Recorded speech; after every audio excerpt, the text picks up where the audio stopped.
Food ব্যাংকের review দেখে গিয়েছিলাম মটকা চিজ পাস্তা খাওয়ার জন্য শেখ হাসিনা সড়কে।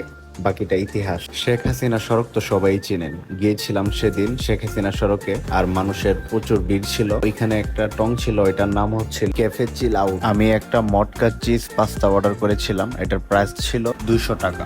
নাম হচ্ছে মটকা চিজ পাস্তা, কিন্তু এখানে চিজের পরিমাণ একেবারেই কম ছিল। 200 টাকা প্রাইস অনুযায়ী চিকেনের কোয়ান্টিটি একবারে কম। মেবি আমি 2টা চিকেন পেয়েছিলাম, আর এইখানে কোয়ান্টিটি একবারে অল্প ছিল। 200 টাকা প্রাইসটা বেশি, কিন্তু খাবারের মান মোটামুটি ভালো ছিল, কিন্তু কোয়ান্টিটি সবকিছু একবারে কম এবং মেয়োনিজ দিয়ে ভরপুর। 200 টাকা অনুযায়ী প্রাইসটা আমার কাছে অনেক বেশি লেগেছে। আমি মনে করি প্রাইসটা আরো কম হলে ভালো হবে, এবং যেহেতু খাবারের কোয়ান্টিটিটা অনেক কম ছিল, তাই প্রাইসটাও আরো কম হলে আরো বেস্ট হবে। ওনাদের আরেকটি আইটেম আছে, ওইটা হচ্ছে পাও ভাজি। এটা নাকি অনেক ফেমাস। তো আজকে টেস্ট করতে পারি নাই, আবার আরেকদিন টেস্ট করা হবে।